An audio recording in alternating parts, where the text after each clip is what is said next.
होनी चाहिए। सर, जैसे अभी आपने बताया ना कि ये जो दिमागी नक्सल है, अर्बन नक्सल है, ये कैसे सिस्टम के खिलाफ काम करते हैं। अब जंतर मंतर पर देखिए क्या हुआ, पुलिस को टारगेट किया गया। अब अलग अलग जगह पर ये जो दिमागी नक्सल है अभिजीत दीप के, आप देखो संभाजी नगर में कैसे पुलिस वालों पर बरस रहा था। भाई तू है कौन? इसी का एक और तिलचट्टा आशुतोष राम का, वो राजस्थान में जाकर पुलिस वाले को धमका रहा था। और दिल्ली में तो इन्होंने अपराधियों को हायर कर लिया था जंतर मंतर पर, सिर्फ पुलिस वालों को पिटवाने के लिए। सर, तो आप सोचिए, इनके निशाने पर पुलिस है, सुरक्षा बल है, पैरामिलिट्री फोर्स है। तो इससे तो पता चलता है ना सर इनकी मानसिकता का कि ये कहां से आते हैं और क्या सोच रखते हैं। अंजू जी, आपने 3 उदाहरण दिए और तीनों की सोच एक ही है कि पुलिस को कैसे मनोबल गिराएं और कैसे उनका अपमान करें। वो चाहे राजस्थान में हो, चाहे संभाजी नगर में हो, या चाहे कहीं और। तीनों केसेस में ये था कि अपमान करो, उनका मनोबल गिराओ। तो मेरा तो सरकार को परामर्श होगा कि इनको पुलिस की जरूरत नहीं है। अगर इनको पुलिस से इतनी एलर्जी है या पुलिसकर्मी के कोई परिवार वाला इन्हीं को कहीं जो है कूट काट न दे, तो बेहतर होगा कि इनको पुलिस की सुरक्षा इनकी विड्रॉ कर ले। ये तो इनके पास संसाधन की कमी नहीं है, प्राइवेट सिक्योरिटी ले, पुलिस की सुरक्षा से अब इनको मुक्त कर दें। पुलिस का वर्कलोड भी कम होगा और इनको गाली गलौज करने का मौका भी नहीं मिलेगा। दीप्ति ने तो खैर हद ही कर दी थी। एक जिम्मेदार और कर्तव्यपरायण पुलिस अधिकारी को उसके बेटे के सामने इन्होंने उल्टी सीधी असह्य बातें की। मुझे घोर आपत्ति है ऐसे थर्ड क्लास लोगों को की सुरक्षा दी जाए। ये ऐसे लोग, इनको सुरक्षा दी जाए। इनसे तो जनता को सुरक्षित करना चाहिए। अंजू जी, मैं तो ये कहूंगा।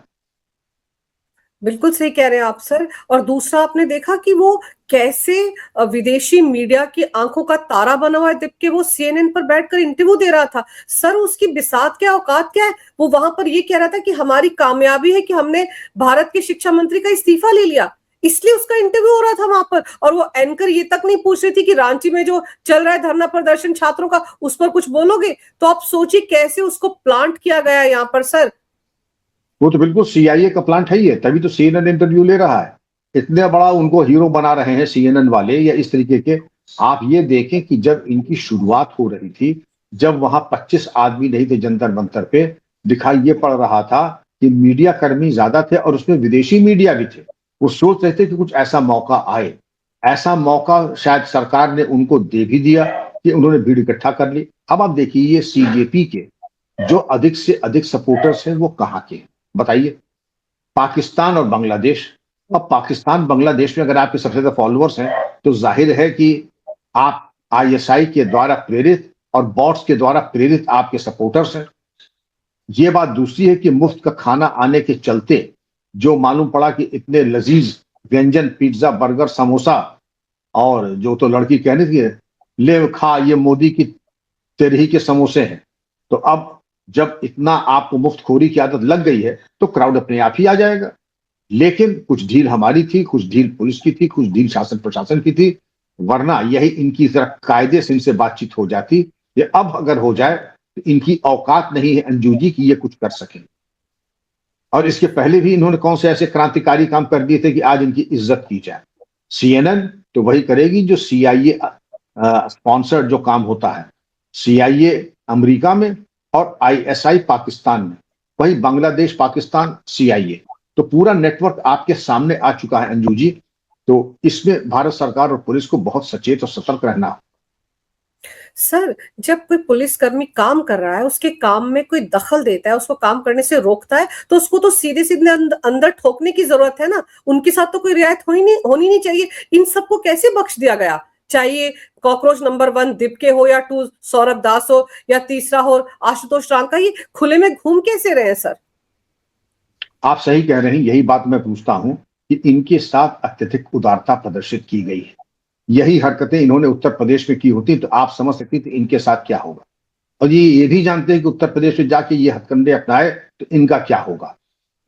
ये भूल जाएंगे राजनीति क्या होती है अंजू जी, और ये होना भी यही चाहिए। आपने सही कहा कि इनके विरुद्ध वही कार्रवाई होनी चाहिए जो पुरानी आईपीसी में धारा 332 रांची कर्मचारी के काम में अवरोध उत्पन्न करना और समुचित धाराओं में जो बीएनएस की है उसके अंतर्गत कार्रवाई हो सकती है और होनी भी चाहिए। कांग्रेस के एक नेता ने, एमपी ने, जब राहुल गांधी वहां पर नजरबंद हुए थे पीएम रेजिडेंस के पास, तो उसने एक सब इंस्पेक्टर को वर्दी में जो धक्का उक्का दिया था उनके, मैंने तब भी कहा था कि एमपी साहब को वही नजरबंद कर देना चाहिए, गिरफ्तार हो जाने चाहिए और स्पीकर को पत्र लिख देना चाहिए था कि इन्होंने चूंकि ये अभद्रता की है इसलिए इनको गिरफ्तार किया जा रहा है। सर, पहली बार खुलकर लाल किले की प्राचीर से पीएम मोदी ने अर्बन नक्सल्स पर दिमागी नक्सल कहकर हमला बोला है, तो आपको लग रहा है कि अब इनको काबू में करने के लिए कोई ना कोई ठोस रणनीति लेकर तो आ रही होगी मोदी सरकार? देखिए, ये आह्वान कोई सामान्य आह्वान नहीं है। स्वतंत्रता दिवस पर और किले के प्राचीर से प्रधानमंत्री के संबोधन में हुआ है।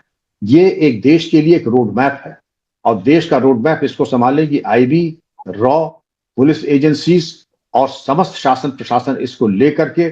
जो दिमागी नक्सल की बात प्रधानमंत्री जी ने कही है, आपके जो बंदूक वाले नक्सल थे उनका तो निस्तारण हो गया, अब इनका निस्तारण शेष है। कम से कम मुझे कोई संशय अपने मन में नहीं है, इनका भी निस्तारण उसी प्रकार पूर्ण रूपेण होगा जैसे जो जंगल वाले नक्सल थे। सर, दूसरी तरफ एक और कोचिंग माफिया है, उस पर भी तो हमला बोल दिया है ना। अब अगर ऑनलाइन कोचिंग मिलेगी सारे बच्चों को एक जैसी सर, तो उनको इन बड़े बड़े कोचिंग माफिया के पास जाने की जरूरत क्या है? क्योंकि जेनजी को लेकर जो कुछ हो रहा है वो इन्हीं के जरिए तो हो रहा है। पेपर लीक भी तो यही करवाते हैं। बिल्कुल, पेपर लीक भी यही कराते हैं और ये मैं समझता था कि ये शायद 10-20 हजार करोड़ की इंडस्ट्री है, ये तो लाखों करोड़ की है। जो कोटा में कोचिंग सेंटर की बात आ रही थी, तो अब तो गली गली कोटा बन गया है जहां पे बच्चों का शोषण, लोग माता पिता अभिभावक अपने घर की जमीन जायदाद गाय भैंस बेच करके बच्चों को महंगी कोचिंग में भेजते हैं। घर की जो सोना चांदी और ज्वेलरी होती है उसको गिरवी रखकर बेच करके बच्चों को भेजते हैं। लेकिन ये जो है एक बहुत बड़ी राहत हमारे बच्चों को होगी, परिवारों को होगी कि सर्वश्रेष्ठ प्रोफेसर्स, उनके व्याख्यान, उनकी किताबें, उनके नोट्स बच्चों को निःशुल्क मिल जाएंगे और कोचिंग पे उन्हें एक पैसा नहीं देना होगा। यही कोचिंग अगर वो पैसा देके करते तो दाखिला एक तो मिलना मुश्किल था और मिलता तो लाखों रुपए देने के बाद मिलता। वो प्रधानमंत्री जी ने निःशुल्क अगर दिया है तो ये वरदान है बिल्कुल। तो सर, आपको ये लग रहा है कि इस बार का जो भाषण था, जैसे आपने शुरुआत में कहा कि पीएम मोदी का इस बार का भाषण बिल्कुल डिफरेंट था, उसमें आपको कुछ और चीजें भी ऐसी दिखी जो आप मेंशन करना चाहेंगे दर्शकों के लिए? मैं यही कहना चाहूंगा कि इसमें तमाम चीजों का समावेश हुआ। हमारे बच्चों की कोचिंग, हमारे बच्चों को एआई की निःशुल्क ट्रेनिंग और जो नक्सल्स के बारे में जो बात की, मैं समझता हूं कि इन 3 बिंदुओं के ऊपर हम देख लें, इससे ज्यादा व्यवहारिक और पूरे समाज को और पूरे एक एक परिवार को जिसने स्पर्श किया होगा वो ये 3 बिंदु हैं। बिल्कुल सही कह रहे हैं सर आप। और दूसरी तरफ तो ये जो दिमागी नक्सल है, इनके झुंड में तो मुझे लगता है हड़कंप आ ही गया होगा, क्योंकि अब अगर ये रडार पर आ गए हैं केंद्र सरकार के, मोदी सरकार के, तो इनके सफाई के लिए बहुत सारे कदम बहुत जल्द केंद्रीय गृह मंत्रालय उठाने वाला है। जाहिर सी बात है, इनके दिन भी सर गिने हुए हैं। जैसे कि वो हथियार वाले नक्सल थे, उनके दिन भी गिने चुने रह गए थे और उनका खात्मा हो गया। अब इनका खात्मा होने की बारी है, जो कि कॉकरोच बनकर जगह जगह पनप रहे हैं। सर, आपने समय निकाला, बहुत विस्तार से इस विषय पर बहुत अहम जानकारी मेरे दर्शकों को दी। आपका बहुत बहुत धन्यवाद। नमस्कार। भारत माता की जय। वंदे मातरम। जय हिंद। नमस्कार अंजू जी, जय हिंद, वंदे मातरम।